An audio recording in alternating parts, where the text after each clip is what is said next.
Hello.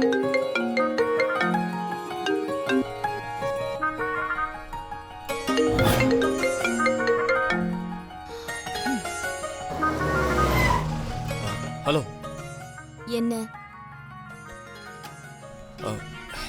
என்ன?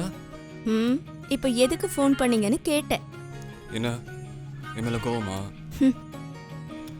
2-3 நாளா நான் ஃபோன் பண்ணி நீங்க எடுக்காததுக்கு நியாயமா நான் தான் உங்க மேல கோவப்படணும். ஏன் சொல்ல மாட்டீங்க? எங்க அம்மா அப்பா எல்லாருமே உங்க வீட்டுக்கு வந்திருக்கிறப்போ நான் வராதது தெரிஞ்சு உடனே பதறி அடிச்சுட்டு ஃபோன் பண்ணுவீங்கன்னு பார்த்தா அவங்க கூட உட்காந்து விருந்து சாப்பாடுலாம் சாப்பிட்டு முடிச்சிட்டு இவ்ளோ ரிலாக்ஸ்டா என்ன கூப்பிடுறீங்கல்ல? எனக்கு வீடியோ கால் பண்ணுவீங்கன்னு நினைச்சு மணிக்கணக்கா உங்களுக்காக வெயிட் பண்ணிட்டு இருக்கேன். இல்லங்க, அது வந்து நான் உடனே சாக்கு போக்கெல்லாம் சொல்லாதீங்க. அம்மா, நீங்க ஏன் வீட்டுக்கு வரவே இல்லை? அப்பாடா, இப்பவாச்சும் இந்த கேள்வியை கேட்கணும்னு தோணுச்சே. வீட்டுல எல்லாரும் கூடவே இருக்கிறப்ப உடனே நான் உங்களுக்கு எப்படி கால் பண்றது? அதுதான் நான் வெளியே வந்ததும் பேசுறேன். சொல்ல போனா நீங்க வராதது எனக்கு ரொம்ப பெரிய டிசப்பாயின்மெண்ட் தான்.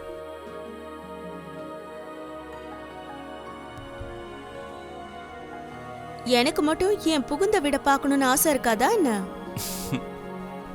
அப்ப நீங்க வந்திருக்க வேண்டியதுதானே? எங்க உங்க அம்மா தான் கல்யாணத்துக்கு அப்புறம் மருமகளா தான் இந்த வீட்ல காலடி எடுத்து வைக்கணும்னு ஸ்ட்ரிக்ட்டா சொல்லிட்டாங்கல்ல. ஓ, அம்மாவே சொல்லிட்டாங்களா? அப்ப சரியா தான் இருக்கும். என்ன சரியா இருக்கும்? உங்க அம்மா சொன்னாங்கன்றதுக்காக எல்லாத்துக்கும் நீங்க தலையாட்டாதீங்க. வீட்ல எல்லாரும் ஜாலி அங்க வந்திருக்கிறப்போ நான் மட்டும் இங்க தனியா ரூம்ல அடைஞ்சு கிடக்கிறது எவ்வளவு எரிச்சலா இருக்கு தெரியுமா? சும்மாவே உங்களை எப்படா பாப்பேன்னு இருக்கேன். இப்ப பாக்குறதுக்கு ஒரு சான்ஸ் கிடைச்சும் இப்படி வேஸ்டா போயிடுச்சு. சரி விடுங்க, அதான் இன்னும் 2-3 நாளா நமக்கு நிச்சயதார்த்தம் நடக்க போகுது இல்ல, அன்னைக்கு பாத்துக்கலாம். நீங்க இவ்ளோ கேஷுவலா சொல்லிட்டீங்க, ஆனா என் மனசு உங்களை எவ்வளவு தேடுது தெரியுமா? I miss you so much. என்ன சிரிக்கிறீங்க? I miss you tooன்னு கூட சொல்ல முடியாதா? இல்ல, நான் அதத்தான் இப்படி நான் இவ்வளவு தூரம் கேட்டும் நீங்க சொல்ல வேணாம். நீங்க ஆபீஸ் போயிட்டு வாங்க, நான் ஈவினிங் உங்களை கூப்பிடுறேன்.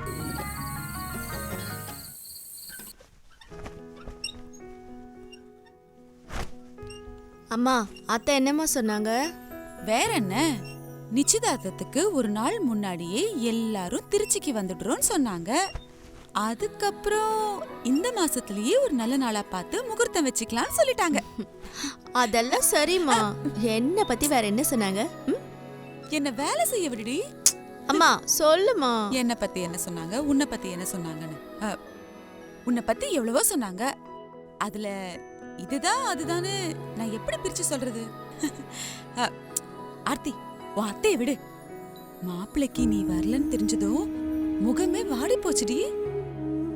ஆர்த்தி வரலங்கிறதுக்காக அவர் எங்களை ஏறெடுத்து கூட பார்க்கல.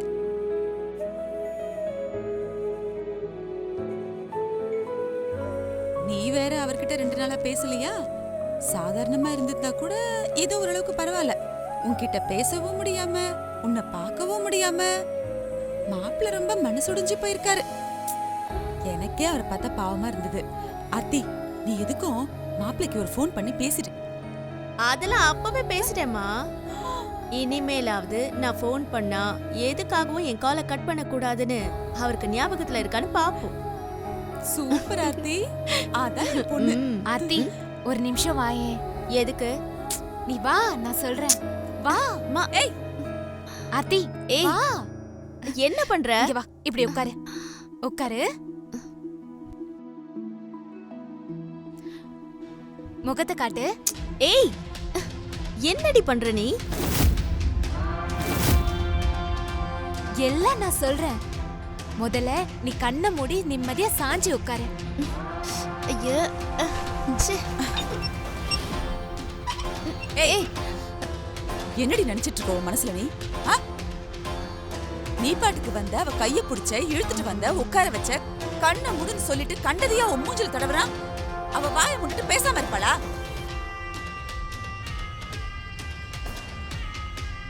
அவளை என்ன உன்ன மாதிரி நினைச்சிட்டு இருக்கியா? என்னடி அந்த கர்மம்? ஒன்றும் இல்லைம்மா. நாளைக்கு தங்கச்சிக்கு நிச்சயதார்த்தம் இருக்குல்ல, அதான் ஆர்த்திக்காக முகத்துல போடுறதுக்காக பைத்தம் பருப்பு மாவும் பன்னீரும் கலந்து எடுத்துட்டு வந்திருக்கேன். இத போட்டுக்கிட்டா முகம் நல்லா பளபளன்னு இருக்கும்மா. கல்யாண பொண்ணுனா விசேஷம் அன்னைக்கு தனியா தெரியணும்ல, அதாம்மா. நீ நல்லா சாஞ்சு உட்காந்துக்கோ ஆர்த்தி, நான் போட்டு விடுறேன். ஏய் நிறுத்து. நான் சொல்றது உன் காதுல விழுதா இல்லையா? இந்த பயத்த மாவு பஜ்ஜி மாவெல்லாம் ஓ முகரக்கட்டையில போட்டுக்கோ. ஏன் பிள்ளைக்கு ஏண்டி பூச பாக்குற? அவளை என்ன உன்ன மாதிரி நினைச்சிட்டு இருக்கியா? அவ கோடீஸ்வரன் வீட்டுக்கு மருமகளாக போறவ. அவளுக்கு இந்த மாதிரி கர்மம் எல்லாம் தேவையில்ல. எல்லாத்தையும் அள்ளி நீயே பூசிக்கோ. என் புள்ள இருக்கிற அழகுக்கு நாளைக்கு அவளை நான் பியூட்டி பார்லர் கூட்டிட்டு போய், அது என்ன ஆர்த்தி? ஃபேஷியல்மா. அது பண்ண போறேன். இங்க பாரு, நீ ஆர்வ கோளாறுல கண்டதையும் கொண்டு வந்து அவ முகத்தை தடவி அவ முகத்தையும் ஓ முகரக்கட்ட மாதிரி மாத்திராத.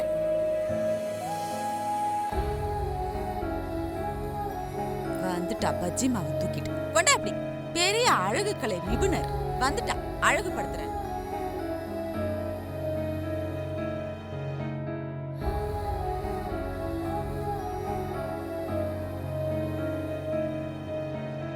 ஏன் வானதி இப்படி தேவையில்லாம அம்மா கிட்ட வாங்கி கட்டிக்கிற?